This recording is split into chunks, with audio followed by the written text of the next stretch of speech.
tal amigos? Les traemos esta vez en Revolución de las Conciencias, hoy 6 de octubre de 2022, la conferencia de prensa desde Moquegua del mayor Antauro Humala. Hoy, 6 de octubre de 2022.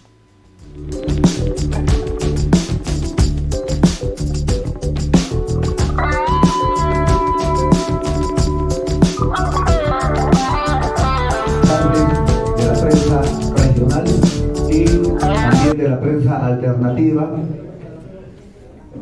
El motivo por el cual estoy acá es, en primer lugar, es una gira que he emprendido desde hace un mes por todas las regiones del sur del país, empezando por Apurímac, la ciudad de Andahuaylas.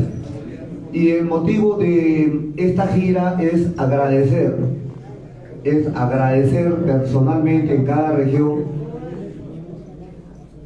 a los contingentes reservistas que provinieron y que conformaron el batallón enocacerista que se sublevó hace casi 18 años en Andahuaylas contra el presidente Alejandro Toledo Manrique y su entonces ministro de Economía, el norteamericano Pedro Pablo Kuczynski Godard.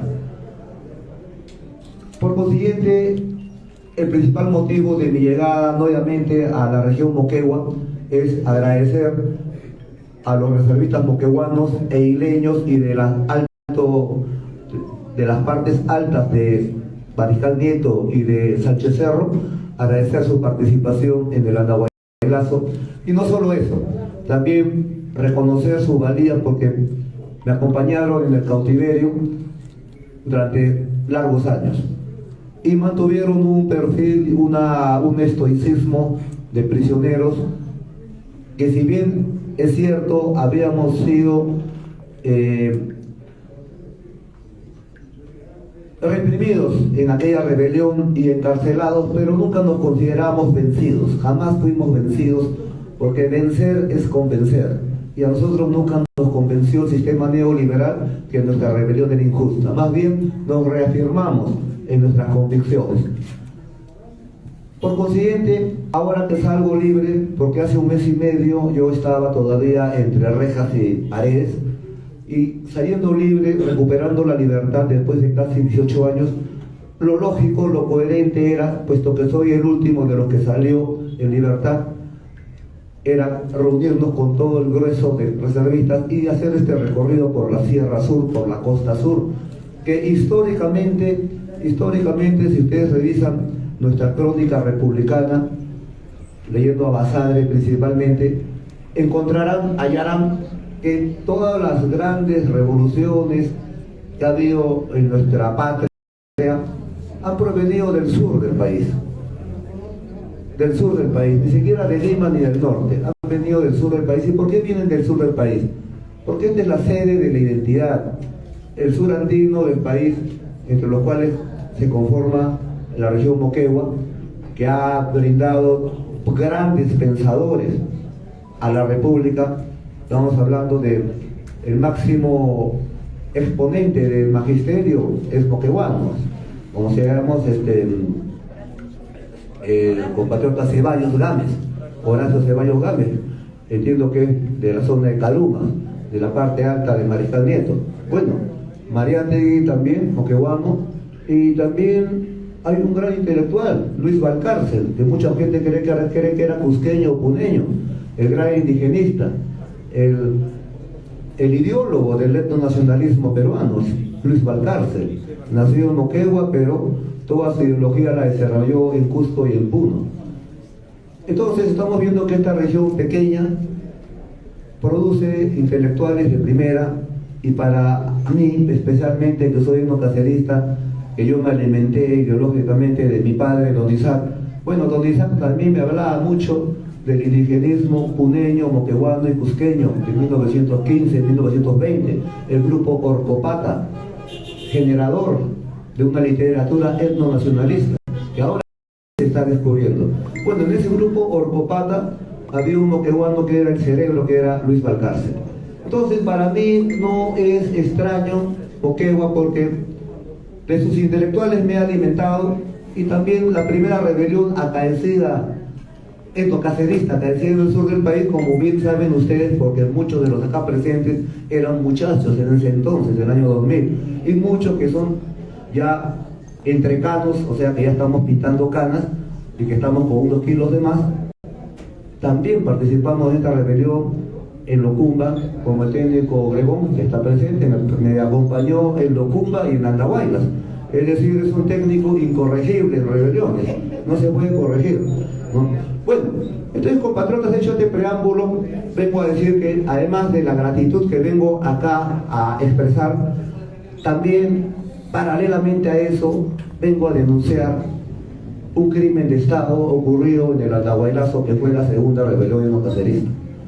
Y acá tengo los documentos probatorios, o sea, no es que se me ha ocurrido, que me han contado, no, lo hemos sufrido.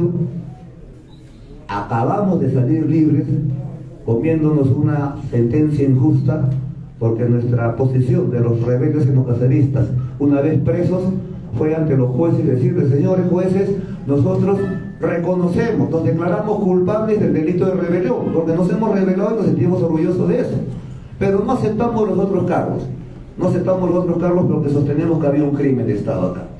Y acá tenemos las pruebas, y después de cumplir mi sentencia, o sea, ya cumplí la sentencia, no tengo ningún problema, pero aún así es necesario para nosotros demostrar la inocencia de los reservistas en Andahuaylas y principalmente denunciar el crimen de Estado perpetrado por el gobierno de Alejandro Toledo Manrique y el alto mando militar de ese entonces, que actualmente uno preside el Congreso de la República, otro es congresista y otro ha sido congresista hasta el año antepasado.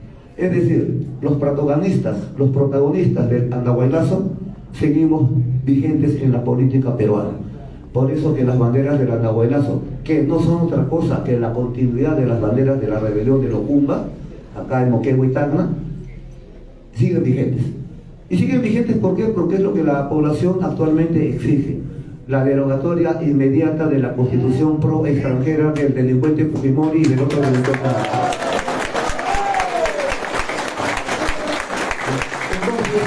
Entonces,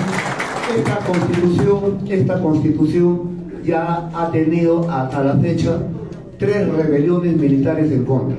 O sea, desde los cuarteles plebeyos han insurgido, se han rebelado 3 veces militares patriotas contra esta constitución pro extranjera, y que es origen de nuestros males. La primera rebelión fue el año 92, estamos hablando de hace 30 años, casi un tercio de siglo, y ahí en esa rebelión, por favor, pasa algo ahí, hay un problema ahí, ya, que mantengan silencio, que respeten, ¿ya? Bueno, entonces en esa rebelión estoy hablando de Locumba, se esgrime un manifiesto político. En ese manifiesto político se recusa la constitución actual, se pide el fusilamiento del alto mando montesinistas y también del presidente de la República entonces, Alberto Fujimori, y su socio Montesinos. En la siguiente rebelión, 5 años después, también etnocacerista, del año 2005, hay un manifiesto político y también se pide la cabeza de Montesinos, la cabeza de Toledo, la cabeza de Kuczynski y la derogatoria de la Constitución del 93.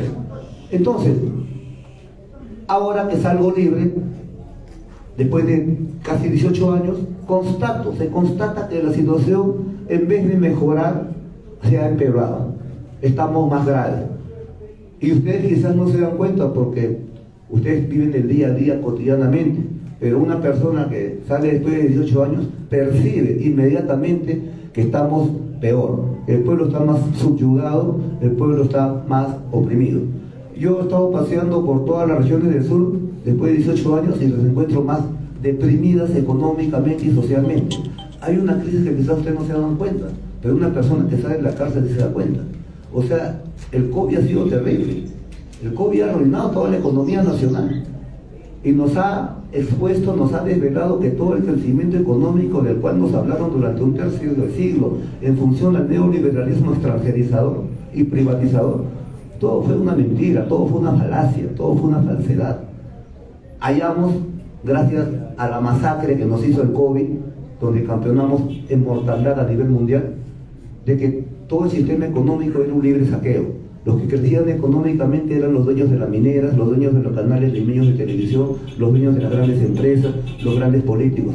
Pero la población no ha crecido, ha decrecido económicamente. Y encima nos han zampado 1,5 millones de venezolanos, de lumpen venezolano, que nos quita trabajo a una población ya demasiadamente castigada, subyugada. Es decir, nos han masacrado estos presidelincuentes.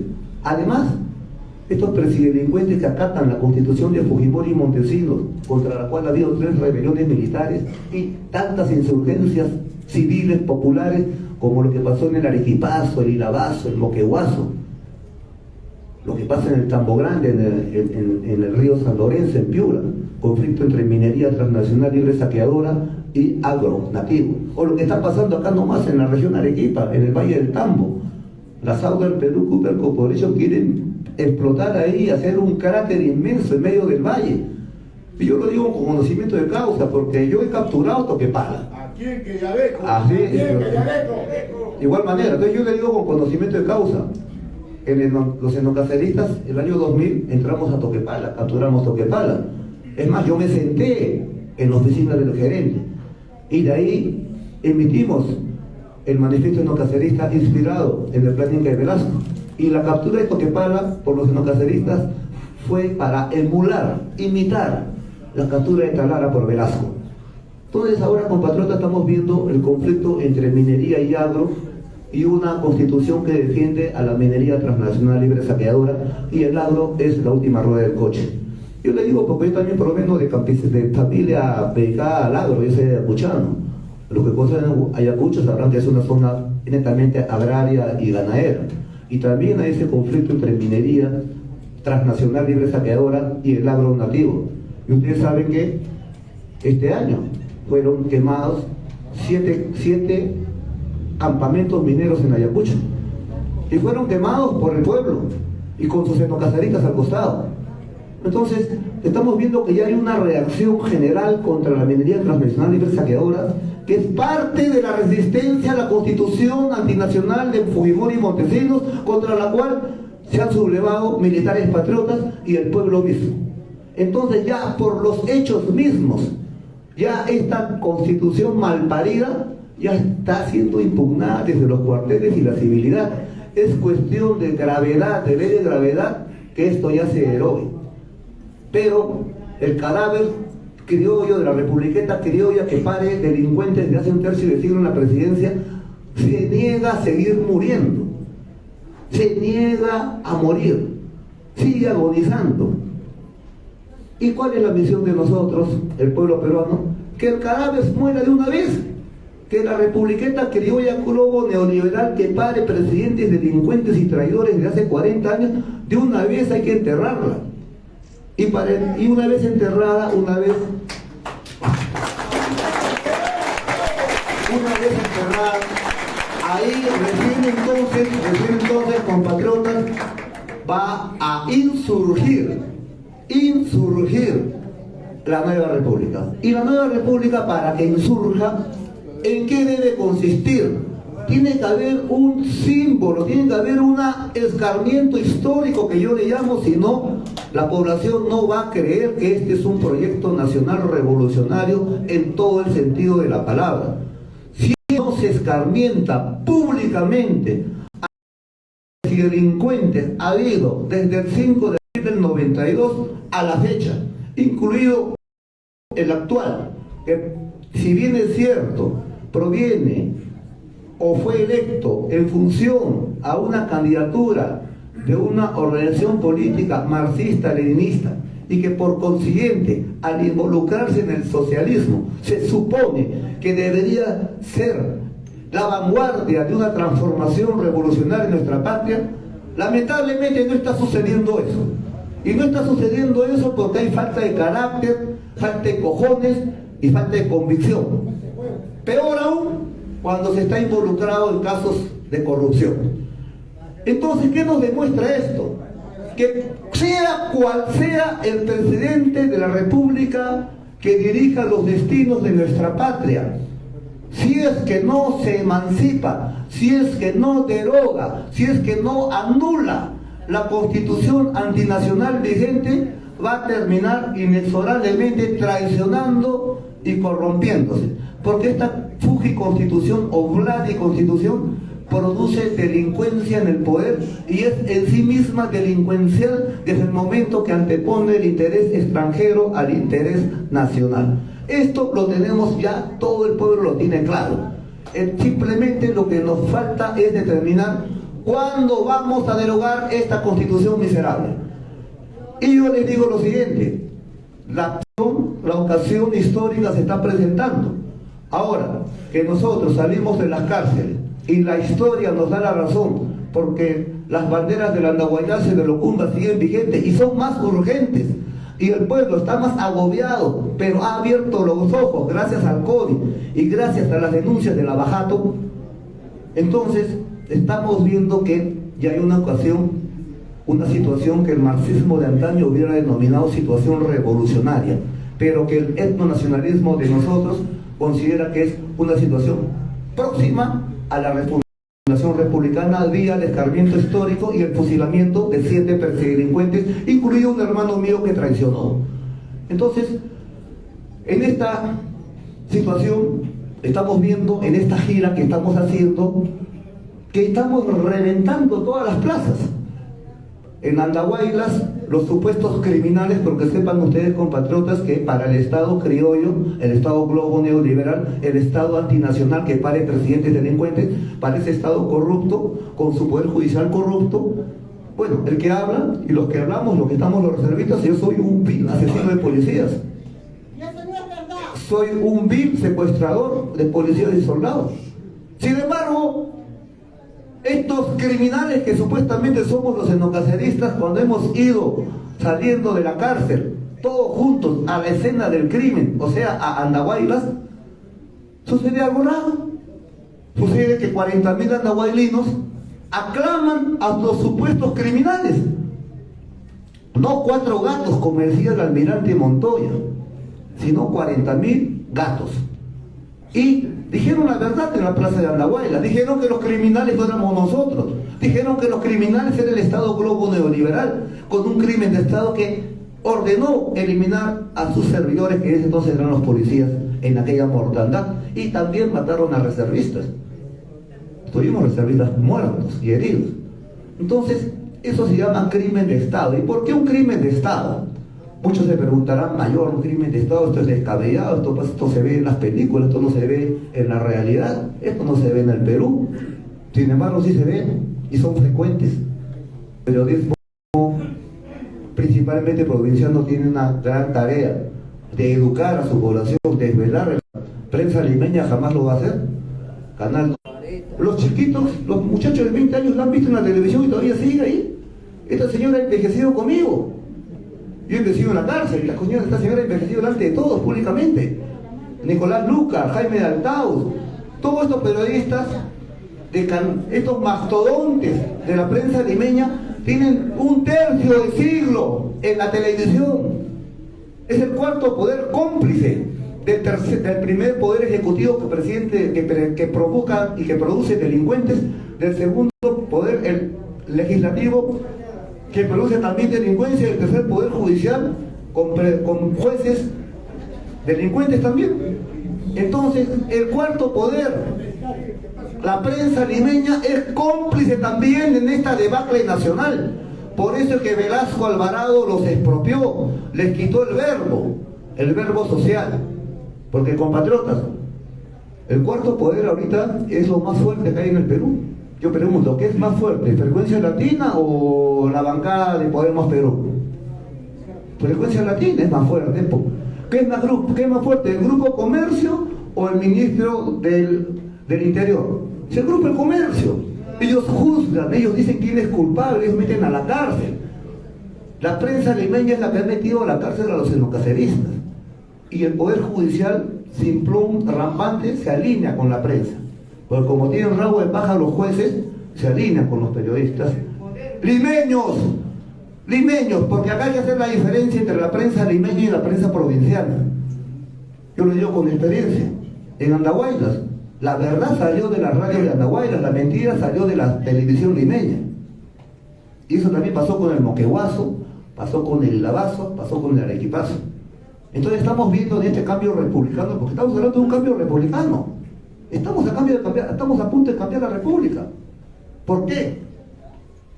Porque el pueblo ya no quiere, el pueblo ya despertó. Ya no le tenemos miedo a nada. Es más, estamos viendo que hay supuestamente un presidente socialista en el gobierno. Pero aún Jesucristo el presidente, si no cambia la constitución, va a terminar preso y delincuenciado. Porque esta constitución en la presidencia. Entonces, cuando nos quieren sacar una ley Antauro para que uno de ustedes, que soy yo, porque yo salgo de ustedes me conocen en Moquegua, me han conocido cuando era un mayor anónimo y me sublevo, y cuando estoy casi derrotado, perseguido por las alturas, suben milagrosamente cientos de reservistas, miles de reservistas, y salvan esa rebelión, porque esa rebelión ya había sido derrotada. Ollanta ya se había desertado, desde el segundo día ya estaba escondido acá en la iglesia de Moquegua. ¿Ustedes no lo saben? ¿Ya? El segundo día de la rebelión Ollanta se desertó y se escondió en la iglesia de Moquegua. Obviamente yo no sabía en ese entonces, porque yo estaba en la altura, durmiendo en cuevas, con los pocos reservistas que me quedaban cuando suben los primeros reservistas que me encuentro en el pueblo de Muilaque, el Mariscal Nieto. Y de ahí avanzo a Calacó, a Ciguaya, a Cambrune, todos esos pueblos heroicos que hay en ese valle. Pero esa rebelión ya había sido derrotada. Entonces fueron los reservistas los que rescatan esa rebelión, y me rescatan a mí también. Y es por eso que ya ingreso con 1.500 reservistas a Moquegua y luego a Tacna. Pero esa rebelión, como les digo, tuvo dos etapas. La etapa convencional, en que todos los oficiales de Fuerte Arica se desertan, y también la tropa se deserta.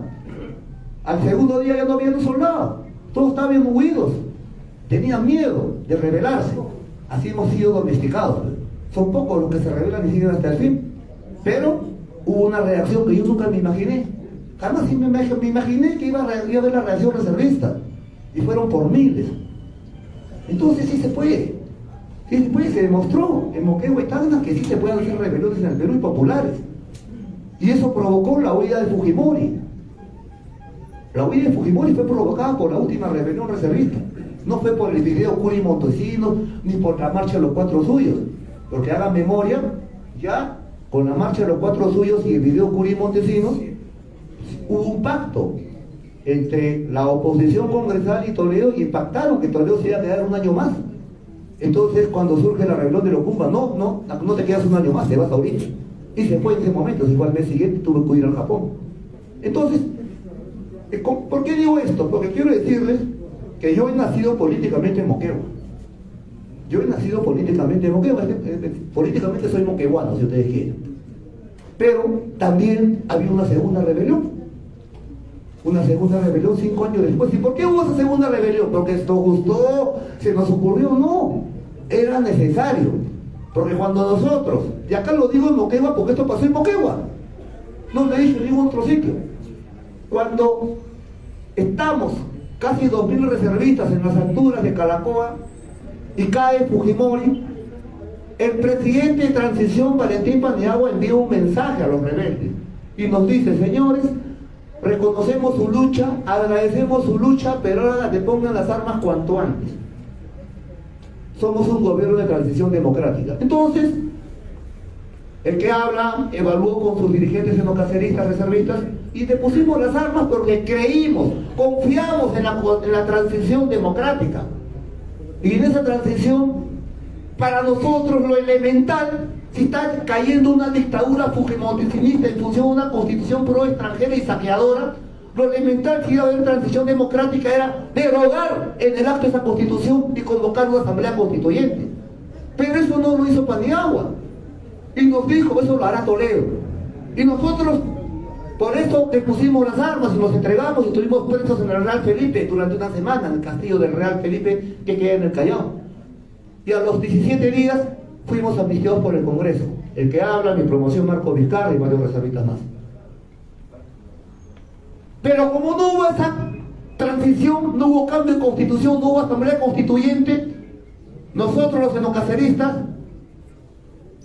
consecuentes entre el dicho y el hecho, le advertimos a Alejandro Toledo, nuestra prensa, que iba a haber una rebelión, y finalmente la hicimos cuando este señor comenzó a saquear el país, comenzó a tener seguridad chilena, premieres norteamericanos, ministros de economía norteamericanos también, haciendo lo mismo. Asamblea Constituyente, cambio de constitución y fusilamiento de los presidentes corruptos y militares corruptos. Y fuimos traicionados en plena rebelión. Fuimos traicionados en plena rebelión por un hermano, cuya bancada, que había surgido gracias al esfuerzo enocacerista y su sacrificio en la prisión, se voltea y se alía con Perú Posible, con Toledo. Es decir, más traicionados no pudimos haber estado. Y no hubo asamblea constituyente, no hubo derogatoria de constitución, fue una traición total y plena.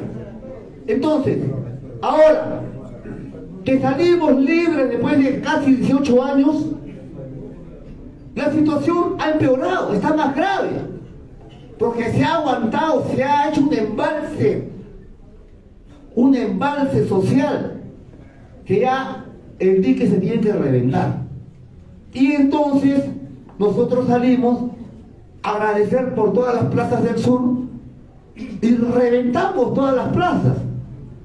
Toda la población sale, no solo en Andahuaylas, en Abancay, en Sicuani, en Ayaviri, en Cusco, en Puno, en Ilave, en Tacna, porque la población ya se involucró de lleno. Entonces, ¿qué hace la derecha criolla? ¿Qué hace la oligarquía fujiconstitucional y la bajatista, pro extranjera, que ve lo andino como nefasto, que lamenta haber nacido tan lejos de Estados Unidos y tan cerca de los Andes? ¿De qué ha hecho esta oligarquía antinacional y traidora? Crear o pretender una ley con nombre propio para impedir el suscrito que represento a ustedes. Soy una molécula en la gran ola social del pueblo peruano, principalmente del sur andino, impedir una postulación presidencial, la ley Antauro. Entonces nosotros hemos reaccionado y le hemos dicho, porque inmediatamente convocaremos a 500.000 de reservistas y compatriotas a Lima, no solo para hacerles derogar la ley, definitivamente no solo para eso. Si ya estamos ahí 500.000 de ciudadanos peruanos arrebatados y patriotas y reservistas, definitivamente tendremos que cerrar el Congreso sin apelo.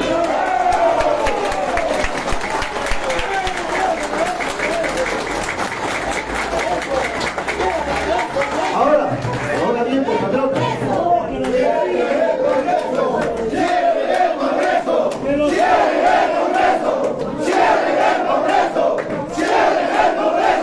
¡Cierren el Congreso!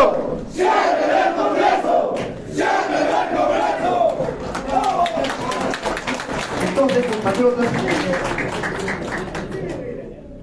el cierre del Congreso va a marcar la refundación republicana. ¿Por qué? Si bien es cierto el gobierno es débil, inoperante e involucrado en corrupción, como yo digo, es como un presidente pacoyunque y ladronzuelo de gallinas, al lado de los cachalotes de la derecha criolla, como Kuczynski, como García, como Fujimori, como Vizcarra, como Llanta, etcétera. Entonces, estamos viendo, cuando a mí me preguntan, mayor, ¿usted está de acuerdo con Castillo que sea el presidente?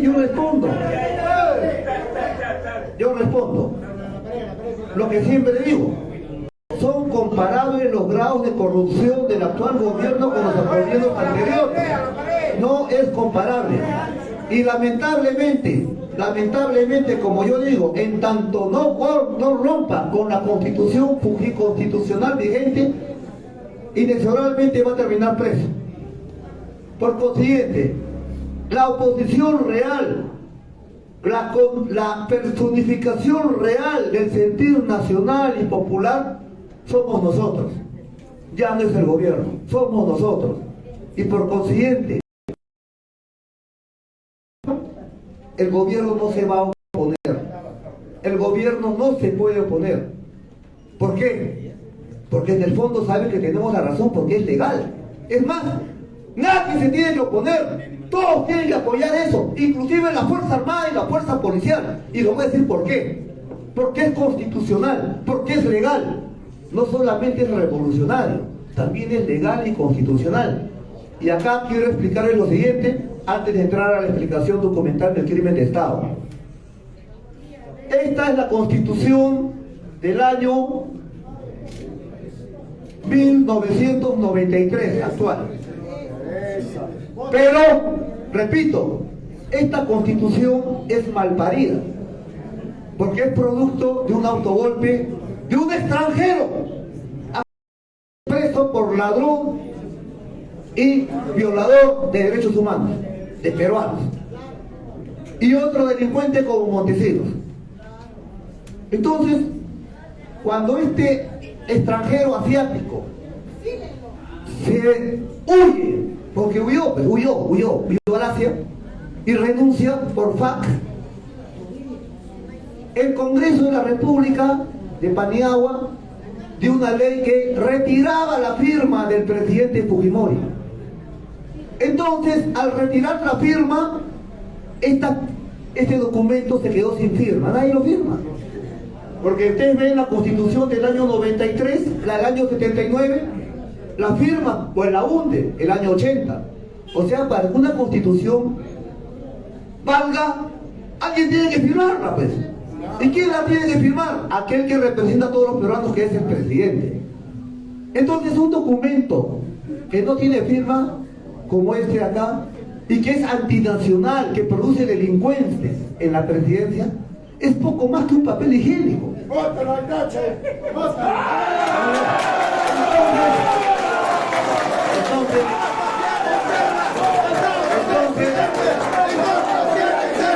¡Macabro presidente!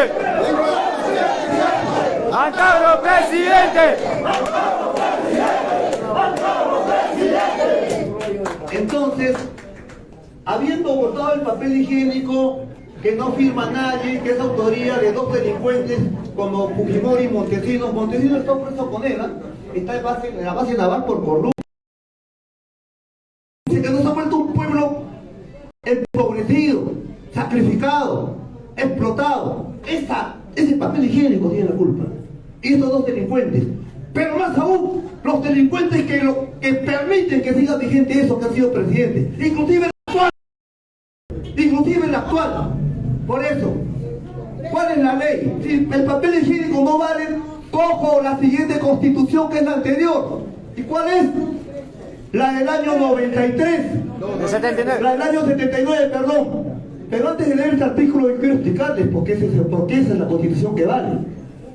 El año 79 salió la Constitución de 1979, producto de una asamblea constituyente que se efectuó el año 78. 1978.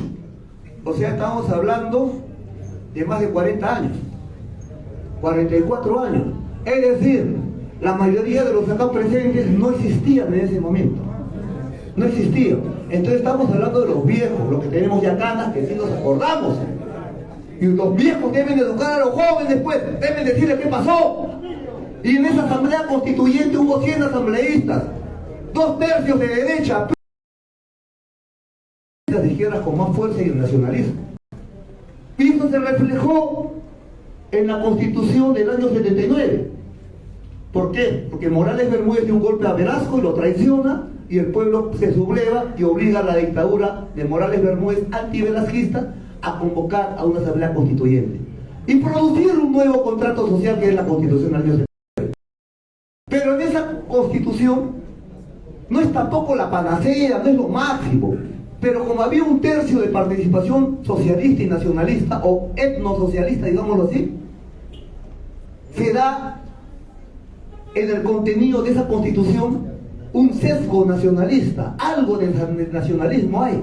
Entonces, Cuando 10 años después, en el año 89, cae el muro de Berlín, cae el mundo socialista, ya no hay la URSS, ya no hay Partido Comunista, entonces las grandes transnacionales del mundo desarrollado, las grandes transnacionales de grandes países como Brasil, como Odebrecht, exigen entrar a los mercados de los países subdesarrollados como el Perú para globo neoliberalizar su economía, o sea, privatizar, extranjerizar, chilenizar todas nuestras empresas estatales. Acuérdense que con Velasco había Venero Perú, Hierro Perú, Centromin Perú, Pesca Perú, la empresa peruana de vapores, Morabeco.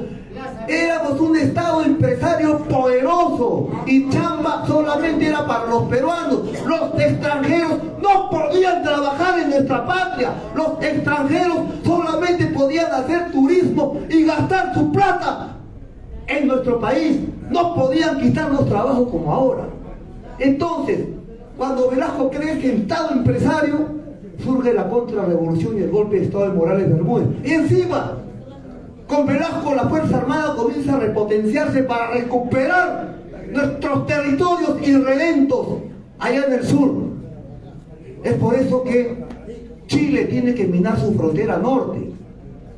Desde la batalla de San Francisco, Chile no hacía planes defensivos con respecto a las Fuerzas Armadas peruanas.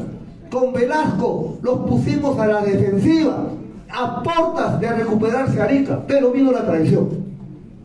Vino la traición, vino la contrarrevolución y vino Morales Bermúdez. Y el epílogo de Morales Bermúdez es Fujimori, es la Constitución del 79, del 93, perdón. Entonces, con esa constituyente, con esa Constitución del 79, con su participación nacionalista, habían los candados suficientes para impedir el saqueo globo neoliberal una vez caído la muralla o el muro de Berlín. Entonces, las transnacionales extranjeras exigen a sus gobernantes derogar esas constituciones nacionalistas, esas constituciones soberanas, esas constituciones para ellos, esas constituciones cojudas. Porque para ellos el patriotismo es una cojudez. Para el neoliberalismo ser patriota es ser subversivo, ser insurgente. Terminas preso. Porque ellos no quieren que seamos patriotas. Gringos son patriotas, los japoneses son patriotas, pero los peruanos no podemos ser patriotas porque si no dejaríamos de ser esclavos. Ellos nos quieren como esclavos. Entonces, en esa constitución de 79 habían candados nacionalistas que impedían el saqueo globo neoliberal. Es por eso que Fujimori da el autogolpe y deroga la constitución nacionalista y pone esta constitución traidora, este papel higiénico, contra la cual nos hemos rebelado militares y civiles. En Locumba, Nahuaylas, Arequipa, Ilave, Valle del Tambo, Moquegua.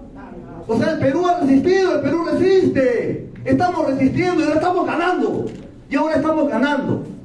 Y vamos a ganar. Y lo vamos a fusilar. Les juro que lo vamos a fusilar con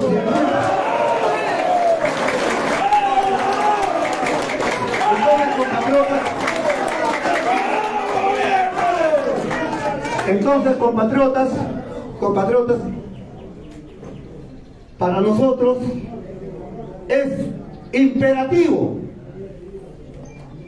restablecer, una vez derogada la Constitución del 93, ipso facto, en el acto paralelo, simultáneo, se restablece la Constitución del año 79. ¿Y por qué se va a restablecer la Constitución del año 79? Porque es la que sigue el papel higiénico. Además, al derogar la Constitución neoliberal, antinacional, tenemos que convocar simultáneamente una asamblea constituyente para que haya un nuevo contrato social, unas reglas de juego soberanas y patriotas para nuestro país que antepongan lo nacional a lo extranjero, así de simple.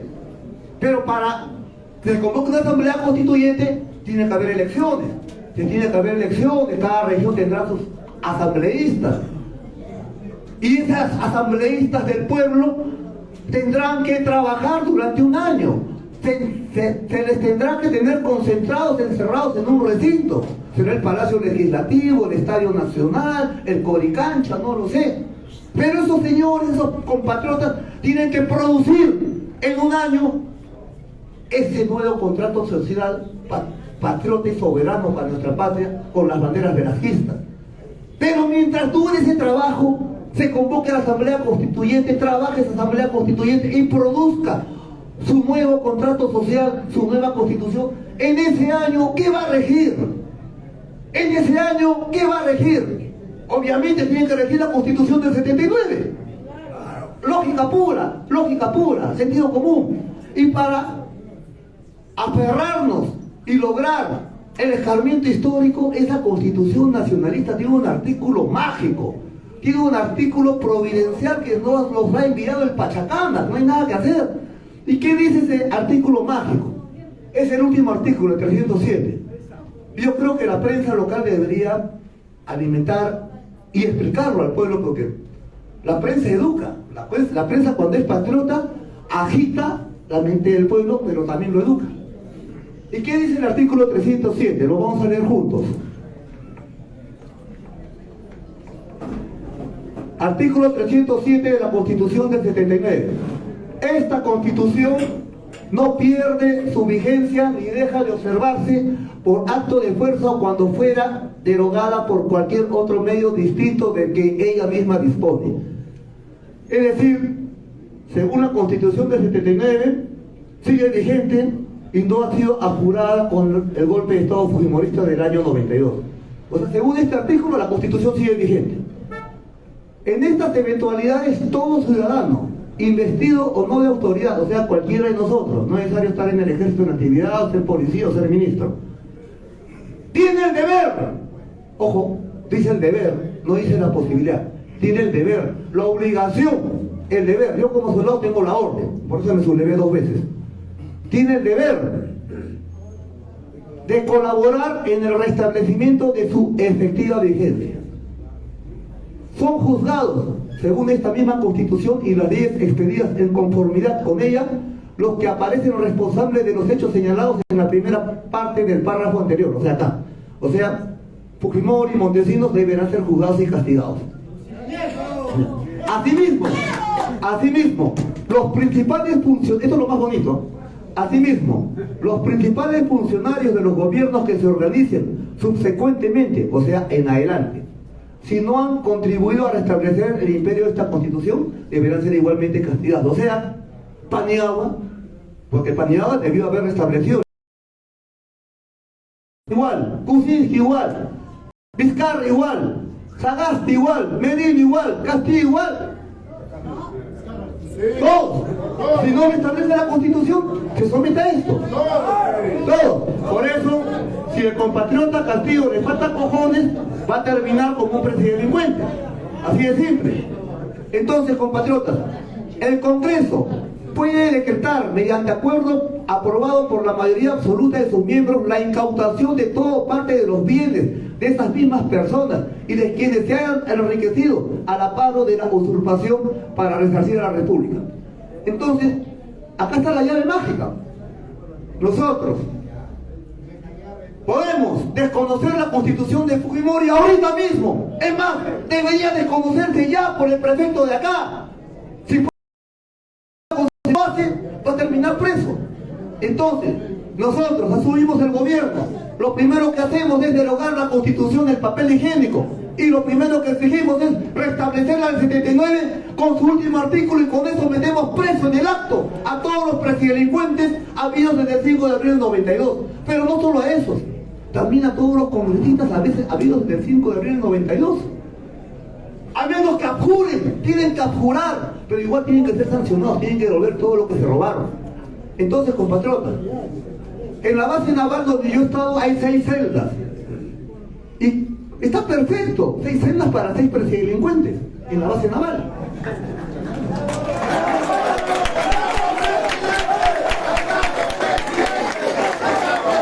Compatriotas, invitar a poder compartir la transmisión, página oficial de Antauro Igor Humala. En Piedras Gordas hay 1200 celdas. para 1.200 congresistas habidos desde el 5 de abril del 92 a la fecha.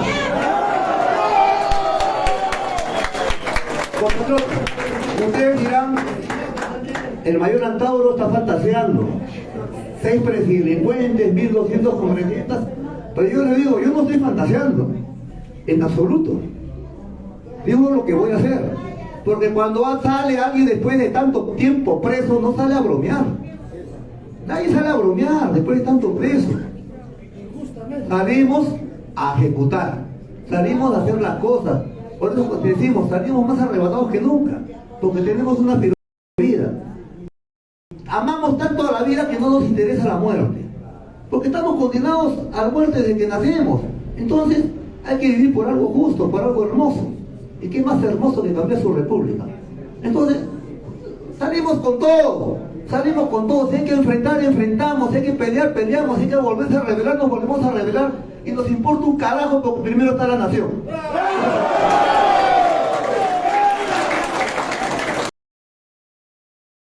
El crimen de Estado ocurrido en Andahuaylas, que es el segundo objetivo de mi visita después de agradecer. Estos documentos, compatriota Jim, ¿puede venir? El compatriota Jim es mi adjunto en temas periodísticos. Por favor, terminamos la conferencia, usted se reúne o va a cada radio de acá y le entregue en la mano o por WhatsApp los documentos secretos, estrictamente secretos del crimen de Estado, para que el periodismo local lo tenga en su mano y lo explique y lo analice. ¿Ya? Gracias. Compatriotas, voy a explicar el crimen de Estado y finalmente procederemos a la pregunta de la prensa local. Ya, compatriotas. Ya, bueno, nadie hace una rebelión para matar policías. Repito, nadie hace una rebelión para matar policías. Las rebeliones se hacen para derrocar tiranos. Punto 1. Compatriotas, el que habla, como la mayoría de los etnocaceristas que están conmigo, somos soldados viejos. Tenemos experiencia en combate, tanto en guerra interna, ya sea contra el Sendero Luminoso del MRTA o en el conflicto del Ecuador, el último que hubo. Entonces, sabemos lo que es estar en combate, sabemos lo que es cuando un soldado muere y sabemos lo que es cuando matamos a un enemigo en combate. Entonces, dicho esto, yo les quiero preguntar, porque es importante que ustedes lo sepan y lo definan. ¿Es lo mismo ser asesinado que morir en combate? Es una pregunta que pues van a responder, pero les voy a ayudar a hacerlo. Les hago una pregunta de sentido común. No es necesario ser militar para eso. Bolognesi, el héroe nacional, fallecido en Arica, peleando hasta quemar el último cartucho. Pregunto, ¿murió en combate o murió asesinado? Los 800 realistas fallecidos en la batalla de Ayacucho, ¿murieron en combate o murieron asesinados? En combate. Entonces, eso mismo yo pensé cuando vieron los policías muertos en ese momento. Acuérdense que en Andahuaylas llegan 600 reservistas, de los cuales 80 eran de Tacna, que me acuerdo, y como 60 eran de Moquegua, dentro de los 600. Y cuando capturamos la comandancia policial fue capturada por gente reservistas como yo, pero sin armas, porque somos oficiales militares retirados. Yo solamente tenía mi arma de dotación, una pistola que estaba malograda, inclusive, se me había malogrado la pistola. Mi promoción Marco Vizcarra igual con su pistola malograda. Tenemos pistolas malogradas nada más los etnocaceristas. Entonces fuimos y capturamos un cuartel custodiado por gente armada. ¿Cómo lo hicieron? Por sorpresa, por sorpresa. La sorpresa es el mejor principio de la guerra.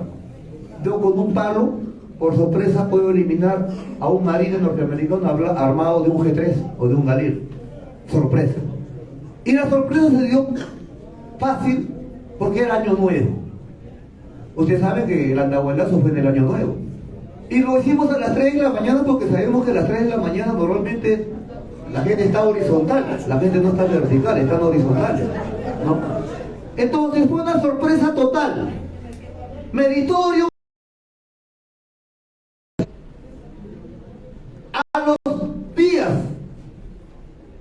después de capturar ese cuartel, se dan los enfrentamientos a 1 kilómetro del cuartel policial, ni siquiera en el cuartel policial, a 1 kilómetro, en las barricadas que se habían colocado alrededor de la ciudad, de un sector de la ciudad que dominábamos los etnocaceristas.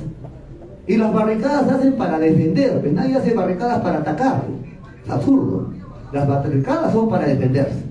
Y hubieron 8 barricadas en la ciudad de Andahuaylas, defendidas por tropa etnocacerista reservista. En una de esas barricadas es donde se da el enfrentamiento de la mortandad policial.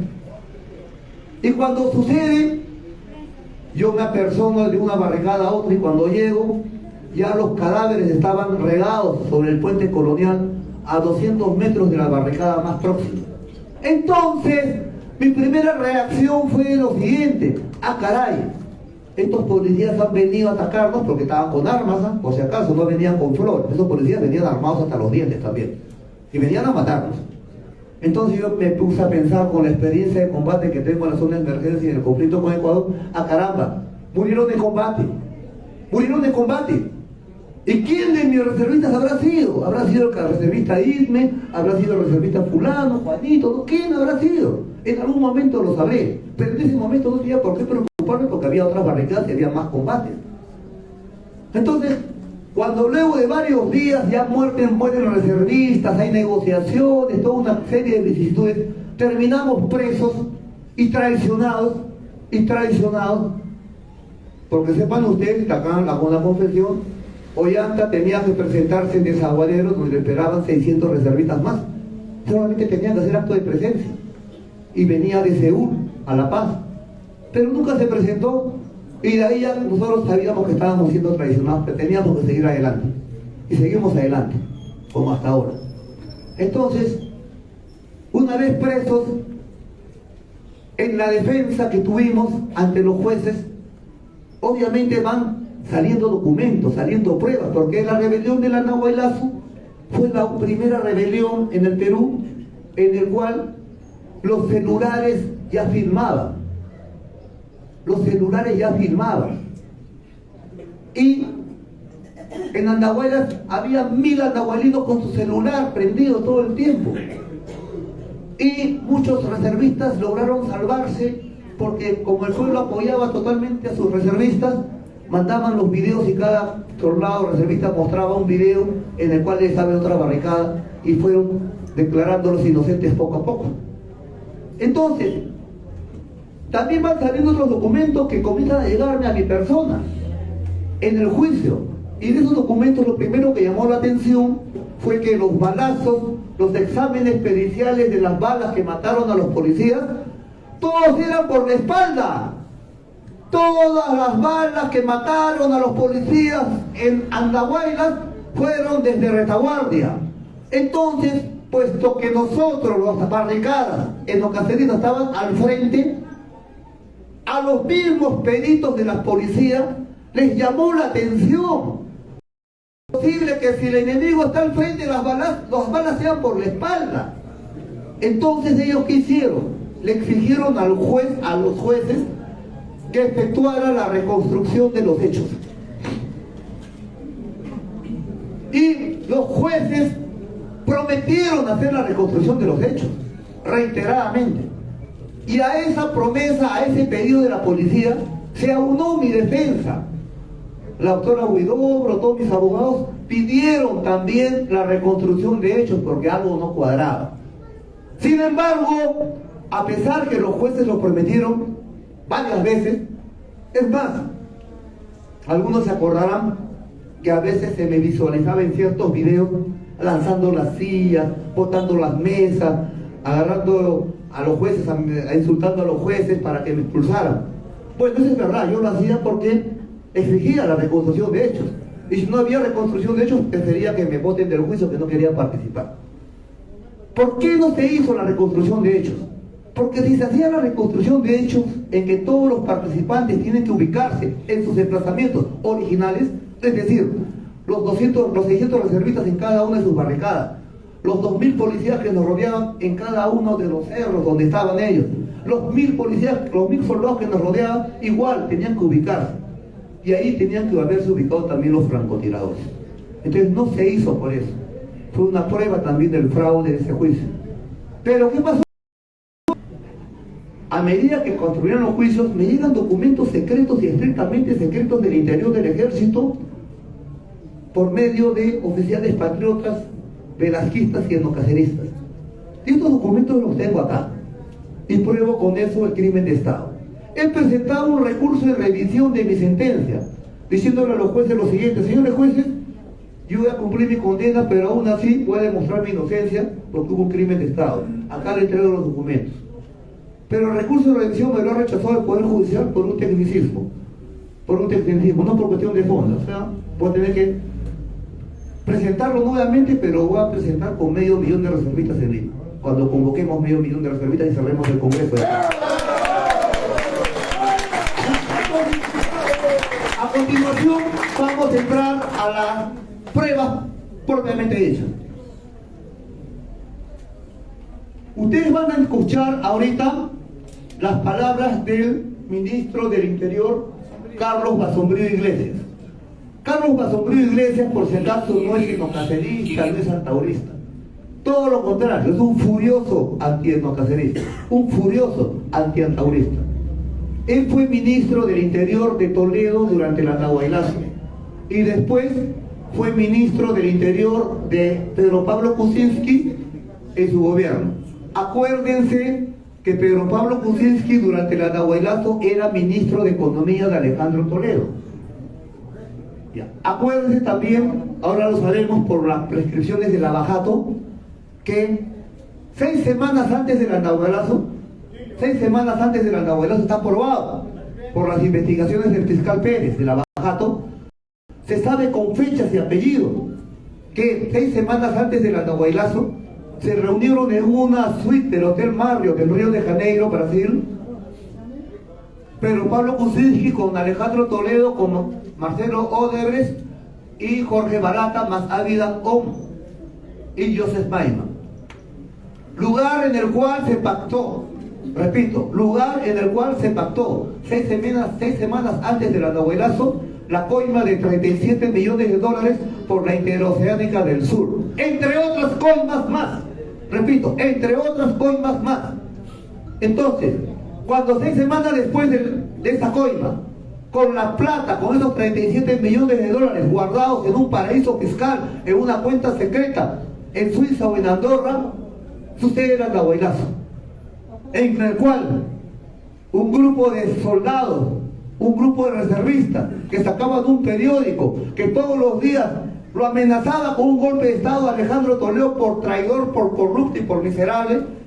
Bueno, se usaba un golpe de Estado, un manifiesto político en el cual se le acusaba de corrupto, de ladrón, de miserable, y se exigía su fusilamiento, no solo de él, sino también del alto mando. Entonces, obviamente, con la plata en el bolsillo, el Kuczynski entran en pánico, y por sentido común, ¿qué hacen? Ordenan el crimen de Estado. Que le hagan un crimen de Estado a esos locos, a esos rebeldes, que los metan en cana y los acusamos de lo que sea, pero los sepultamos. Pero yo estoy hablando de un crimen de Estado, y ustedes dirán, un crimen de Estado mayor es descabellado también. Pero haciendo memoria, nos daremos cuenta que en la marcha de los 4 suyos también hubo un crimen de Estado. Acuérdense, cuando el Estado, a fin de denigrar esa protesta popular, dinamita el Banco de la Nación y mata a 6 trabajadores del Banco de la Nación que son servidores del Estado. ¿Para qué? Para denigrar la protesta social y eliminar o denigrar también a sus organizadores. Entonces, ¿qué es un crimen de Estado? Un crimen de Estado es cuando el mismo Estado criminal, antinacional, traidor, elimina a sus servidores para denigrar a la oposición patriótica. Entonces eso pasó en la marcha de los 4 suyos y vuelve a pasar en Andahuaylas. Toledo ordena su primer ministro, Carlos Ferrero, era el premier, y él, con aval de Toledo, ordena el crimen de Estado a su ministro de Defensa, que era el actual congresista Roberto Quiabra, que a su vez transmite la orden de dar vuelta a sus policías al general Otto Guibovich y al general Williams, actual presidente del Congreso, y Otto Guibovich, ex congresista por Ancash. O sea que los protagonistas, los asesinos, siguen en el poder. Pero nosotros, los agraviados, también acabamos de salir libres y vamos a tener poder y los vamos a meter adentro a estos miserables, a estos traidores, a estos asesinos. A los cuales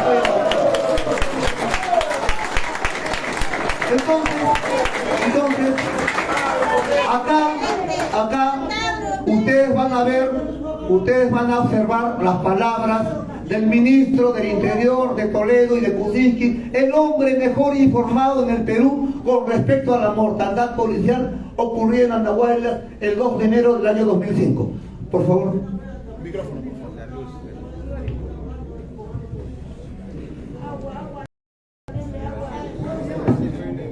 Nunca olvidemos quiénes nos asesinaron. Nunca lo olvidemos. Asesinados a sangre fría, disparados desde las alturas de los cerros. Nunca olvidemos quiénes los asesinaron. Nunca lo olvidemos. Asesinados a sangre fría, disparados desde las alturas de los cerros sin que ellos tuvieran ninguna posibilidad. Patrón, lo que ha dicho el ministro es: nunca lo olvidemos, asesinados desde las alturas de los cerros por francotiradores. Acá debe haber más de uno que quizás conozca Andahuaylas, la ciudad de Andahuaylas. La ciudad de Andahuaylas, y usted me podrá decir si estoy mintiendo o no, solamente la rodean 2 cerros, el cerro Guayhuaca y el cerro Guairapata. No hay más cerros que rodeen Andahuaylas. En esos cerros, según el plan de operaciones del general Guibovich, su informe de operaciones número 001, aquí está. Este es el informe final número 01. Observen el logo del Ejército Peruano, Ejército del Perú, Ministerio de Defensa. Es un documento oficial. Y es un documento, por favor, ¿quién lo firma? La firma. Siempre pido, ya. Ahí está. Este documento lo firma el general Otto Guibovich Arteaga, general de brigada, comandante general de la Primera Brigada de Fuerzas Especiales. Acá el Sergio Redondo, Primera Brigada de Fuerzas Especiales, comandancia general, ¿no? Y el general Guibovich lo firma y tiene una fecha de 16 de enero de 2005, si no me equivoco. Ya. O sea, fue escrito 2 semanas después de develado el Andahuaylazo y firmado por el general Otto Guibovich, jefe de la Primera Brigada de Fuerzas Especiales, en la cual están emplazados los francotiradores. Entonces, él narra su historia, él narra su informe. Su informe lo narra y él dice que llegó acá, situación, desde el 2 de enero 2005 al 5 de enero 2005, la Brigada de Fuerzas Especiales efectuó operaciones contrasubversivas contra elementos etnocaceristas. Bueno, o sea, del 2 de enero al 5 de enero. Y más tarde, cuando él narra las acciones, él arranca desde el 2 de enero en la noche. ¿Por qué? Porque el 2 de enero en la mañana murieron los policías. Y él evita decir que su fuerza estuvo cuando murieron los policías. Él dice: yo llegué con mi brigada a Andahuaylas en la tarde, cuando ya habían muerto los policías. Sin embargo, miente. ¿Por qué? Porque en una entrevista que da a César Hildebrand, y César Hildebrand manda una carta y dice lo siguiente: participé en Andahuaylas desde el primer día de enero hasta recuperar la tranquilidad de la zona junto al general Williams. O sea, la brigada estuvo el 1 de enero y estuvo el 2 de enero en la mañana cuando mueren los policías. Pero él le entrega un informe falso al fiscal, diciéndole, señor fiscal, acá está mi informe, ¿eh? Pero ojo, yo llegué en la tarde, los policías bien murieron en la mañana, pero acá reconoce que llegó en la mañana. Y en su informe de operaciones, que es este de acá, y que ustedes ven acá, él reconoce la ubicación de sus francotiradores en las alturas de los cerros Guayhuaca y Guayrapata. Aquí está, 22 ya. Patrulla Burco y Adrián se desplazaron por las elevaciones del cerro Guayrapata. Al llegar a Pendiente Sur del cerro Guayhuaca, el equipo de francotiradores ocupó su posición. Es decir, él mismo reconoce la ubicación de los francotiradores en el cerro Guayhuaca y Guayrapata, que son los únicos cerros que rodean la ciudad de Andahuaylas. Y acá, en el video de Basombrío, el mismo ministro dice, los asesinos estaban en las alturas de los cerros, y los cerros no pueden ser otros que el Guayhuaca y el Guayrapata. Es decir, se demuestra solamente con esto se demuestra el crimen de Estado. Pero hay otros documentos más. Ustedes saben, compatriotas, que quien habla, fui el único de los 600 reservistas que no efectuó un solo disparo. Todo el resto de mis reservistas disparaban como Pancho Villa. Pero el que habla no efectuó un solo disparo porque no tuve necesidad. ¿Y por qué no tuve necesidad? Porque simple y llanamente era el jefe. Y ordenaba la defensa, daba las entrevistas, disponía todo lo que era la conducción de la rebelión. Pero en esos 4 días, 1, 2, 3 y 4 de enero, no tuve ocasión de efectuar ni un disparo. Por eso es que cuando sale el examen de absorción atómica, a todos los participantes en la rebelión, rebeldes y fuerzas del orden, a los 600 reservistas nos toman la prueba de absorción atómica. ¿Qué es una prueba de absorción atómica? Es una prueba que sirve para saber si una persona disparó un arma de fuego o no. Y para que una persona, según la policía, según esa prueba, se haya determinado que ha efectuado disparo, tiene que ser, le pasan un pincelito por la mano. Y una vez que le pasan por el pincelito en la mano, le toman una prueba química. Y en esa prueba química se tiene que salir positivo no solo en plomo, también en bario y en antimonio. ¿Por qué no solo en plomo? Porque el plomo existe en todos sitios, en el micrófono, en el lapicero. Entonces una persona que sale positivo en plomo no necesariamente ha disparado. Para tener la certeza que ha disparado tiene que ser además positivo en bario y en antimonio. Al que habla es el único que salió negativo en bario y antimonio. A la parte superior. Ahí está, positivo para plomo, negativo para plomo, negativo para antimonio y bario.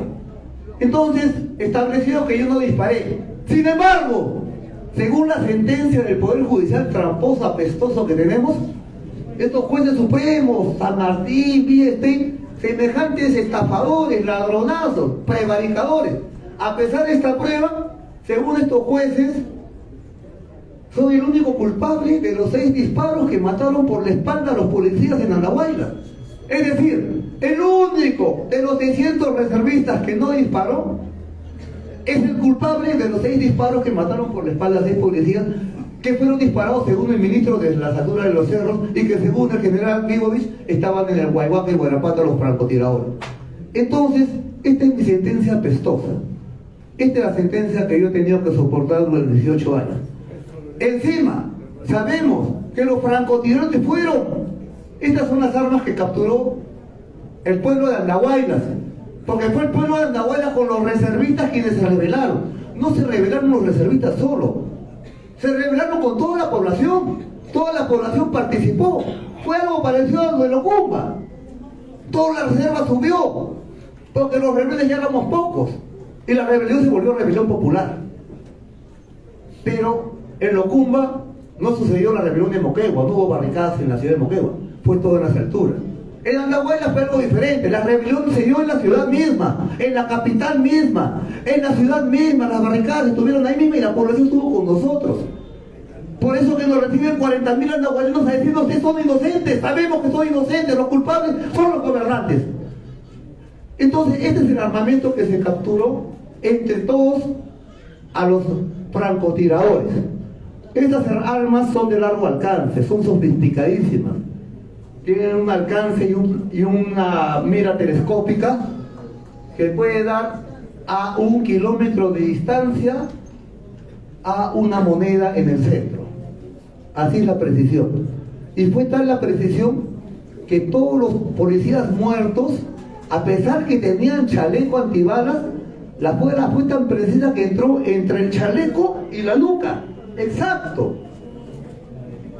Y ese policía que está agonizando, y que la televisión limeña mostraba agonizando a un policía, y salía un supuesto reservista, y sacaba una pistola y a quemarropa mataba vilmente a ese hombre agonizante, la televisión limeña, Caretas, El Comercio, lo presentaban como si fuera un reservista, no cacerista. Y después se supo que ese individuo, ese sujeto, no era ni reservista ni enocacerista, sino soldado en actividad del cuartel Los Chancas, que trabajaba en la sección 2 Inteligencia. Y ese señor, ese sujeto, es el que, según la televisión, mata a ese policía herido.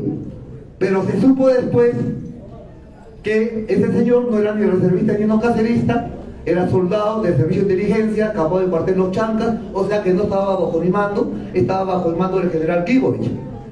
Tampoco mató porque las balas de ese miserable que quiere ultimar a un hombre herido se quedaron incrustadas en el chaleco antibalas. Y ese policía termina de morir, termina de agonizar a consecuencia de los disparos de los francotiradores por la espalda. Entonces ese centinela, ese famoso soldado, fue absuelto y lo condenan por tentativa de homicidio. O sea, no mató, intentó matar vilmente, bajamente, miserablemente, pero no mató a nadie. Entonces lo absuelven y lo condenan por tentativa de homicidio. Y los otros reservistas, que sí eran reservistas de verdad, demostraron también su inocencia gracias a los celulares, a los videos, que demostraron que estaban en otro sitio en el momento de los hechos. De tal manera que finalmente, el único que no disparé, para los jueces quedé culpable. Es decir, yo soy, para la justicia criolla, el único culpable de los muertos del Andahuaylazo sin haber disparado un solo tiro. Pero ahora sabemos que hubo un crimen de Estado y por eso no quisieron hacer la reconstrucción. Entonces, ahora que tenemos las pruebas del crimen de Estado, estamos viendo los fusiles, y ahora vamos a ver a los francotiradores capturados. ¿Están las fotos? Allá. Esta es la operación Andahuay. Los reservistas están en sus barricadas en esos momentos combatiendo. Y esta es la población andahualina que recorre los cerros.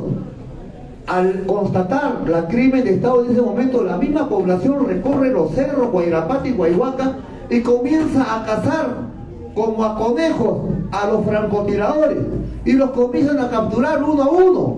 Y acá está uno, un francotirador capturado, y después hay otros 4 francotiradores capturados. Se supo que hubo como 30 francotiradores entre las tropas del general Gibbons, solamente capturamos 5 y les quitamos sus armas. Y estos francotiradores confesaron, dijeron que habían estado desde el 1 de enero emplazados. Y eso están también las pruebas nuevas que el Poder Judicial sigue rechazando. ¿Por qué? Porque saben que si se prueba el crimen de Estado de Andahuaylas, esa es la victoria electoral que ahora nos corresponde a nosotros, que hemos sabido soportar la cárcel con estoicismo y con valentía. Hemos soportado la traición durante 18 años. Hemos tenido nuestros muertos. Hemos soportado una carcelería durísima. Pero ya la hemos soportado, ya hemos pasado eso. Hemos sobrevivido. Y hemos salido, y ahora que salimos encontramos que las banderas de esta rebelión siguen vigentes y presentes. Y que la población peruana sigue batallando. Ha seguido soportando, pero batallando a esta gran traición de los presidelincuentes, y que la población, y eso lo constato en esta gira, está arrebatada, está totalmente arrebatada y ya no quiere soportar más esto. Como decía Micaela Bastidas, yo ya no tengo paciencia para soportar todo esto. Entonces, compatriotas, mi esperanza, mi saludo a Moquegua, como lo de Andahuaylas, porque sé que con ustedes, con la personalidad del pueblo creador de cultura y revolucionario, el cambio social de nuestro país está confirmado. Muchas gracias, compatriotas. Y estamos adelante con las respuestas de los periodistas.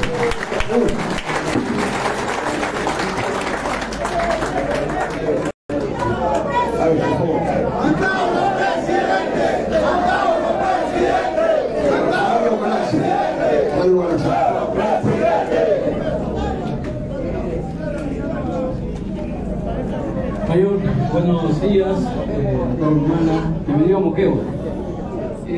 Yo el Cornejo de Radio Galaxia. Hay dos preguntitas que quería hacerle.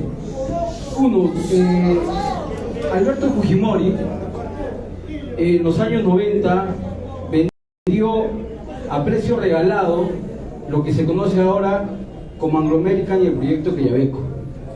Hoy por hoy lo vendió a 12 millones de dólares.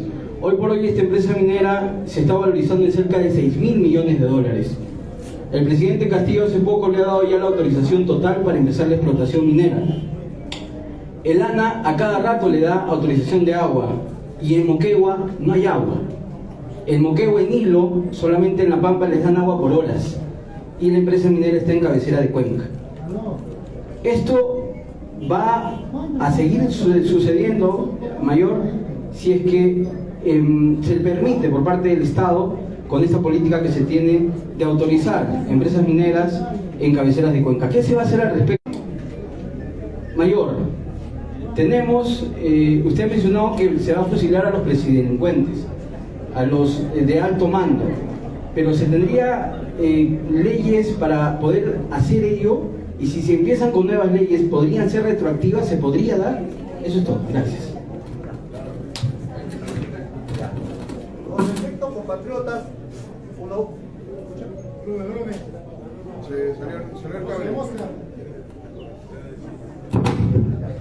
compatriotas, con respecto a la primera parte de la pregunta, Anglo American, Quellaveco, la compra, la valorización actual de 6.000 millones de dólares y el entreguismo de Fujimori, la escasez de agua, la cabecera de cuenca. Bueno, este es el compatriota periodista me ha descrito el drama de la minería o de la agricultura en su enfrentamiento con la minería en el Perú.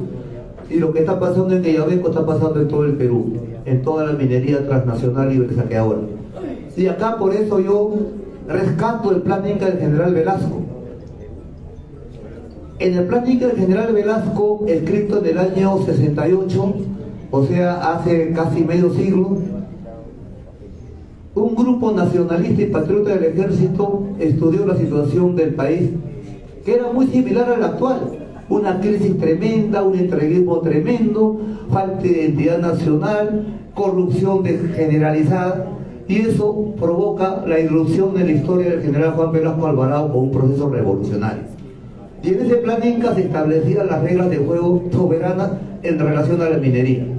Es por eso que Velasco comienza a nacionalizar las minas, comienza a nacionalizar las minas. Hierro Perú, Centromin Perú, Minero Perú, era un estado empresario.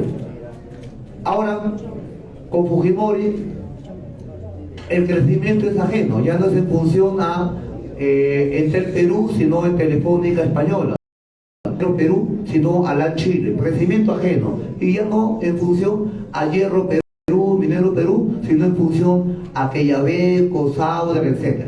Es decir, crecimiento ajeno, globo colonia. Entonces, cuando a mí me preguntan, Mayor, usted no puede decir nada porque el Perú es el primer exportador de oro a nivel mundial, es el tercer exportador de plata a nivel mundial, es el cuarto exportador de cobre a nivel mundial, es el quinto exportador de zinc a nivel mundial. Es decir, toda la tabla periódica de Mendeleev la tenemos en nuestras entrañas de la Pachamama. Sin embargo, estamos como estamos. Entonces, ¿a qué se debe? Al sistema. ¿De qué nos vale ser el primer productor en minerales si tenemos un país libre saqueado?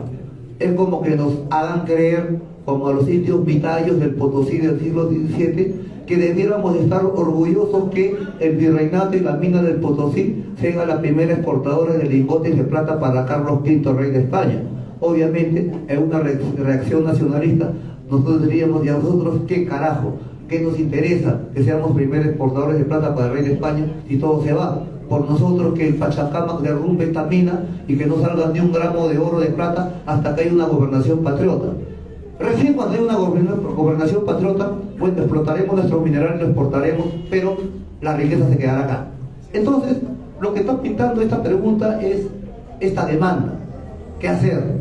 Y luego, no hay nada que hacer con la Constitución del 93, es saqueo puro. Es saqueo puro, ¿qué quieren? Se están libre saqueando. No hay nada que hacer, simplemente resistir. Resistir o la huelga, o bloquear carreteras, o bloquear la explotación del mineral. Es lo único que queda hasta que seamos gobierno nosotros.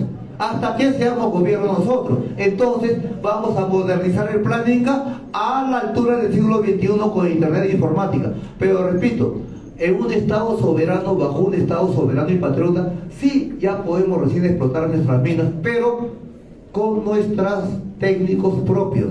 Entonces la gran pregunta del millón: ¿qué pasaría si el etnonacionalismo, el etnocacerismo sube al poder en un año? ¿Y qué hacemos con estas minas, Sau del Perú, Quellaveco? ¿Qué hacemos? ¿La nacionalizamos? Sí, la nacionalizamos. Pero yo pregunto, esa es la gran pregunta que se hacían los grandes revolucionarios chinos, rusos. Si paramos la mina Sau del Perú, o Quellaveco, o cualquiera de las dos, o otra mina, Yanacocha, imponemos a nuestros ingenieros de la UNI, a nuestros ingenieros de las universidades nacionales que están taxeando, emigrando al exterior sin chamba, y los ponemos a ellos al frente de la mina. Pregunto, ¿la producción va a subir, va a bajar, se va a mantener? Porque si va a bajar, definitivamente estaríamos en problemas. Ese es el gran problema que tuvo Velasco, nacionalizada, pero a los gringos los reemplazamos con nuestros nacionales. Pero nuestros nacionales estarán preparados para mantener la operatividad de la mina. Ese es el problema que tenemos. Seguramente, inicialmente bajará la producción, pero después se recuperará. Entonces tenemos la experiencia boliviana. No estamos descubriendo la pólvora. Ya nuestros hermanos bolivianos se nos han adelantado y no va a servir. No va a servir esa experiencia. Tenemos también otras experiencias que podemos valorizar, tanto en Colombia con Petro, tanto ahora con Lula. O sea, en el balance geopolítico de Sudamérica, la tendencia se está yendo hacia los nacionalismos y a las izquierdas. Es decir, están las condiciones externas dadas para una transformación total. En esa transformación total, obviamente, el aspecto de la mina es importantísimo. Y acá tenemos que definir también, y acá me voy a poner de pie porque es importante. Yo mañana me voy a Cocachacra, me voy al Valle del Tambo. Y ustedes saben que ahí el conflicto es entre la Southern y el agro. O sea, ahí se está dando un conflicto entre minería transnacional libre saqueadora y agro nativo. Y un gobierno patriota debe favorecer al agro nativo o a la minería transnacional libre saqueadora. Por supuesto, porque estamos gobernando nosotros. Porque si gobernara un extranjero diría a la minería transnacional, pero por fin vamos a gobernar nosotros nuestro país. Y repito, para nosotros es claro, en el conflicto entre minería y agro, totalmente vamos a favorecer al agro y a nuestra ganadería. Solamente en las regiones donde no haya ganadería y agricultura se podrá permitir la minería a tajo abierto. ¿Por qué? Estamos viendo no choca con los intereses. Por ejemplo, hablamos de Shougan. Shougan es una mina de hierro que queda en el arenal de Marcona, en Nazca. Antes era Hierro Perú. Fujimori la privatizó y la entregó a los chinos. Ahora es privada. Pero nosotros la vamos a recuperar, por supuesto que sí. Pero yo repito, ahí es una mina a tajo abierto, Shougan, hierro. Pero en el arenal de Nazca no crece ni una papa, no hay agricultura, tampoco hay ganadería porque es arenal. Entonces, para un gobierno patriótico y sentido común, sí se puede mantener la mina, obviamente ya bajo poder estatal, de atajo abierto el Shougan en el arenal porque no choca con la actividad agropecuaria. Pero otra cosa es el Valle de San Lorenzo, en Tambo Grande, en Piura, donde la Manhattan quiso establecerse y poner un cráter de 4 kilómetros cuadrados en pleno valle y contaminar toda la producción de mango y de limón de ese valle, que es la capital limonera del país, la capital del ceviche. Entonces ahí el pueblo se levantó, era la época de Toledo y hubo muertos, el pueblo tuvo que soportar sus muertos, tuvo que dar su cuota de sangre, pero se hizo respetar y ahí ya no existe la Manhattan, existe la industria agropecuaria, limonera y del mango. Entonces, algo parecido está pasando en el Valle del Tambo en estos momentos, una gran batalla se está dando ahí. Y obviamente nosotros estamos ahí para apoyar a nuestro pueblo, a nuestros agricultores, a nuestros ganaderos. Y lo hacemos con ciertos pergaminos, porque yo capturé toquepala. Los enocaceristas capturamos toquepala, Sauder.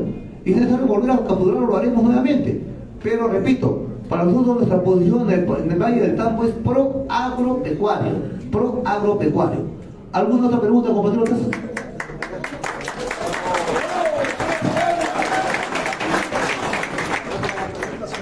Mira ya la conferencia.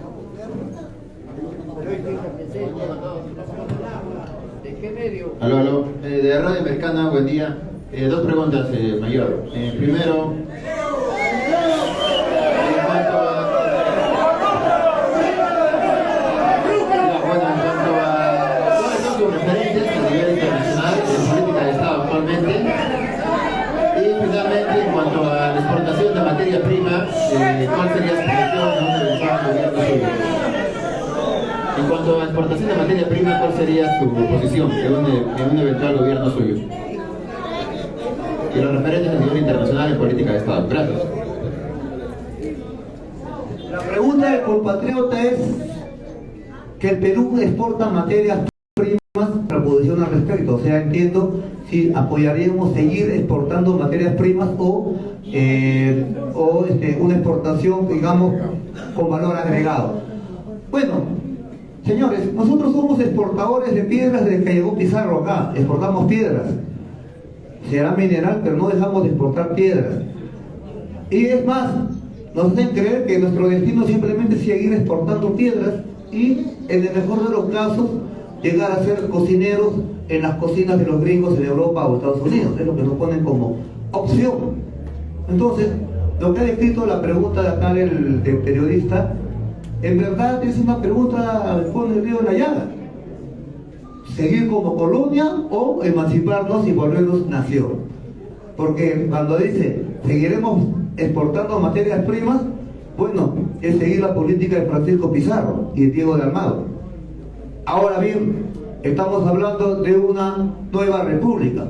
Y cuando hablamos de una nueva república, estamos echando atrás nuestro pasado globo colonial, en el cual a nuestro pueblo lo han acomplejado y le han hecho creer que somos independientes. Y nosotros sabemos, porque también hay que saber historia, en la guerra de independencia, Ayacucho, Junín, en verdad fue un separatismo criollo de España, porque los cholos, que somos la mayoría de nuestro país, seguimos siendo tributarios por nuestro color de piel, el tributo indio, y los compatriotas afrodescendientes siguieron siendo esclavos con la independencia. Es decir, fue la independencia blanca a expensas del tributo indio y la esclavitud negra. Ahora recién, con esta segunda república que quiso fundar Velasco hace 50 años, tenemos la posibilidad de convertir a un corral de humanoides en nación de ciudadanos, de regenerar a una globo colonia en etnonación. Y eso es necesario, porque si no, nuestro país se va a extinguir. Yo no sé, la otra vez en un mitin en Tacna tuvimos que reconocer una desgracia nacional, que la población peruana menor de 35 años, o sea, casi todos los que están presentes ahorita, la población menor de 35 años en el Perú, no conoce un presidente honesto. Repito, hay una generación en el Perú, quizás ya 2 generaciones, que no conocen un presidente honesto en el Perú. Y esto es una desgracia nacional, esto es un peligro de seguridad nacional, porque ya está en entredicho nuestro futuro como nación. Miren, compatriotas, yo antes de salir libre leí en los periódicos que Purús es una provincia de Ucayali, que no tiene contacto carretero ni fluvial, porque si ustedes quieren ir por río tienen que ir hasta Manaus, Brasil y regresar por el Río Negro. Entonces en Purús había una propuesta ciudadana de pasarse al Brasil, de volverse ciudadanos brasileños, de votar el DNI y adquirir la libreta electoral brasileña. O sea que lo único que faltaba era que vaya un teniente brasileño con 8 soldados, plante la bandera de Brasil, declare territorio del Acre, territorio de Belén, territorio brasileño. Y desideración nacional, porque hasta sacarlos, estamos hablando de una guerra en la Amazonía, estamos hablando de 20, 30 años de conflicto. Entonces, estamos viendo que la actual situación del país, con puros presidelincuentes que han desmoralizado al pueblo, con puro saqueo lavajatista, con 1,5 millones de lumpen venezolanos acá, y encima saqueados por el COVID, está produciendo ya una situación que hace peligrar la integridad del país. Es decir, acá ya debería haber un golpe de Estado de un militar patriota. Hace tiempo debería haber un golpe de Estado de un militar patriota, pero no los hay tampoco. Porque en Perú hay una crisis moral, hay una crisis de patriotismo en las clases dirigentes. Y cuando en nuestra historia la clase dirigente escasea o traiciona, el patriotismo viene de abajo, viene del pueblo, del país profundo e hirviente. Estamos viendo nuestra historia, la campaña de la Breña, la derecha criolla ya se había echado, con la ocupación de Lima ya se habían bajado el pantalón ante los chilenos. Pero hay la resistencia de la Breña, de los países de la sierra, de los pueblos serranos, quechohablantes, con sus generales militares patriotas, y logra recuperar la dignidad. Y luego con Velasco, un proceso revolucionario, pueblo y fuerza armada unidos venceremos. Y ahora, 50 años después, estas circunstancias, estos factores como son lavajato, constitución fujimorista antinacional, COVID, invasión venezolana, corrupción generalizada, todo esto ya marca los factores de insurgimiento de una nueva república. Y como decían grandes pensadores como Thomas Jefferson, norteamericano, la libertad es un árbol tan preciado en la historia de los pueblos que de vez en cuando estos han de regarla con la sangre de los tiranos. Y en nuestro país, compatriotas, ya llegó ese momento. Ya llegó el momento del escarmiento histórico, ya llegó el momento del fusilamiento de los predelincuentes y ya llegó el momento de la refundación republicana. Un proyecto nacional en medio de tanta globocolonialidad. Acuérdense, compatriotas, que nuestra república en 200 años solamente ha tenido 2 proyectos nacionales y el resto ha sido pura traición, pura traición. Y estos 2 proyectos nacionales fueron el primero en el siglo XIX, con la Confederación Peruano-Boliviana del Mariscal Aymara Andrés de Santa Cruz Calahumana, que quiso reunificar a Perú y Bolivia como parte del sueño bolivariano de una Latinoamérica unida. Porque Bolívar, visionario, se dio cuenta que el gran peligro de los países latinoamericanos iba a ser Estados Unidos y Norteamérica. Y en las cartas de Jamaica premonitoriamente escribe: los Estados Unidos de Norteamérica están destinados por la naturaleza a plagar de miserias e inequidades a los países de Latinoamérica, irónicamente en nombre de la libertad. Entonces Bolívar se dio cuenta que tenía que crearse los Estados Unidos de Sudamérica para contrabalancear geopolíticamente al gigante del norte. Y hay 3 intentos de hacerlo: la Gran Colombia, la Confederación la Confederación Centroamericana de Francisco Morazán y la Confederación Peruano-Boliviana del Mariscal Santa Cruz. Este proyecto nacional fue traicionado por peruanos traidores. Y el epílogo de esa fue la guerra del año 79 y la resistencia de la Breña de los ejércitos campesinos y populares de Taita Cáceres. Ese fue el proyecto nacional que terminó traicionado.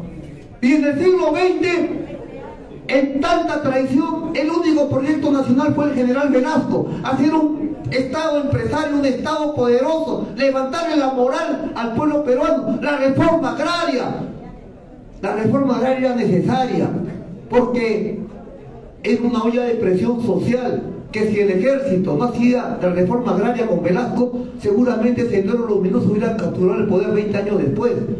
Entonces ahora, compatriotas, después de Velasco, que fue traicionado por Morales Bermúdez, y desde entonces su hijo putativo fue Fujimori, y esta constitución malparida, antinacional, que es origen de nuestra desgracia, bueno, compatriotas, ahora, 50 años después, se dan las condiciones históricas para un tercer proyecto nacional, que en esta vez no puede ser traicionado. No vamos a permitir que sea traicionado. Y si la derecha se pone dura con nosotros, nosotros nos vamos a poner más duros con ellos. Si la derecha quiere enfrentarnos, nosotros sí le vamos a dar batalla, y estamos convencidos que los vamos a aplastar. Los vamos a aplastar. ¿Por qué? Porque ahora el pueblo nos apoya totalmente. El pueblo ya despertó. Compatriotas, yo me voy muy contento de Moquegua, me voy para Arequipa por otra zona de lucha, que es el Valle del Tambo. Acá ustedes tienen su pelea con Guayabeco, con la Sauder. Van a tener siempre mi apoyo, pero pronto vamos a hacer gobierno. Yo les juro que pronto vamos a hacer gobierno por ley de gravedad, por el pachacama, que vamos a cambiar nuestro país. Compatriotas, yo ya me tengo que retirar. Antes de retirarme, quiero que me acompañen con 3 vivas. ¡Viva Moquegua, carajo! ¡Viva! ¡Viva el general Velasco! ¡Viva! ¡Viva el andahuaylazo! ¡Viva! Gracias, compatriotas. Enseguida se pasa al siguiente acto, que precisamente será, en este caso, la colocación de una ofrenda floral al monumento de Andrés Avelino Cáceres. Como tenemos conocimiento, el mariscal Andrés Avelino Cáceres hace 99 años falleció. Entonces vamos a iniciar la comitiva, por favor. El gremio panelero, que va muchos gremios en este momento, que con la comitiva. Bienvenido, por favor, señor Javier, por favor, enseguida los oficiales acompañen usted en este momento para que puedan llevar la ofrenda floral.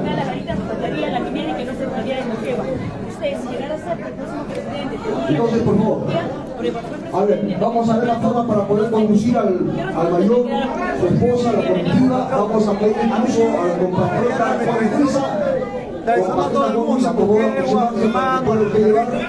salvo recién de libertad y salvo a rescatar un proyecto nacional traicionado, a rescatar a un partido político traicionado, y obviamente yo soy muy diferente a mi hermano, yo no soy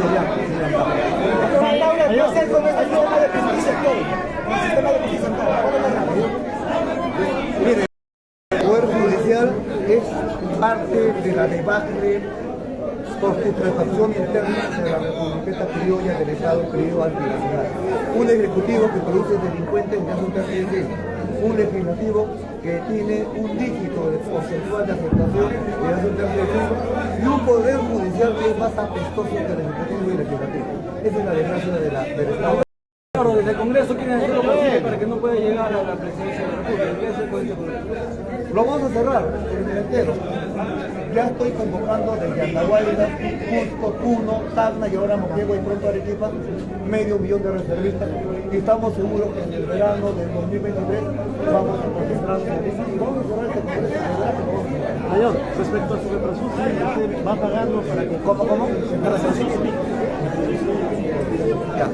Con respecto a la reparación civil, me niego rotundamente a pagar la reparación civil a los deudos de los policías muertos, porque simplemente no los mató ningún reservista ni al que habla. Los mató Alejandro Toledo en complicidad con el general Quiabra, el general William y el general Ligovich, que son los generaletes que efectuaron el crimen de Estado en Andahuaylas. Mayor, el actual sistema electoral favorece a las personas que mienten más, que gastan más y que hacen mejor campaña, con más orquestas. ¿Qué cambio se debería hacer para que no suceda eso? ¿Para qué no se eligen corruptos? Bueno, convertir a una timocracia o democracia de los timadores, de los engañadores, en democracia popular.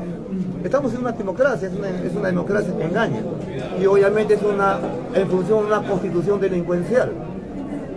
Es natural que ahí estamos gobernados por una constitución delincuencial que produce presidentes delincuentes desde hace un tercio de siglo. Obviamente hay que derogar todo acá. Es el mundo al revés de Guamantoma. Y desde el punto de vista escolar, ¿qué cambio se puede hacer en un evento del gobierno suyo? Para nosotros la educación tiene tres problemas, es tripartito. Problemas de salarios, problemas de currículas y problemas de proteínas.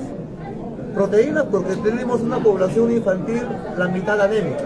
Es decir, el material humano para educar está fallado por consecuencia de esta constitución malparida antinacional. Problema de currículas porque desde el Fujimorato no hay curso de historia del Perú, ni de geografía del Perú, ni de educación cívica. Es decir, nos quieren arrancar la memoria, nos quieren anular la identidad. ¿Por qué? Porque nos quieren convertir en una globocolonia. Y el tercer problema de la educación es el problema salarial. Y con el saqueo que tenemos, los salarios obviamente en el Perú son lo último que hay. Entonces hay que hacer una revolución educativa y aquí otra vez rescato el plan de Velasco. Gracias. Se va a venir a trasladar a San Cristóbal Calacoa, donde también sabemos que ha venido... Gracias por la pregunta, muy oportuna. Me dirijo al pueblo de Moquegua.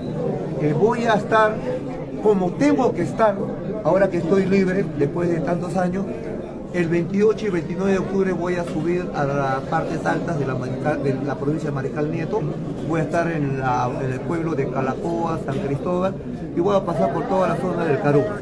Obviamente lo tengo que hacer porque es un reconocimiento a un pueblo que me apoyó y a la primera insurgencia no cacerista que hubo en el país es en la parte alta de Moquegua. Sí, voy a estar ahí. Gracias, compatriotas, gracias, muy amables.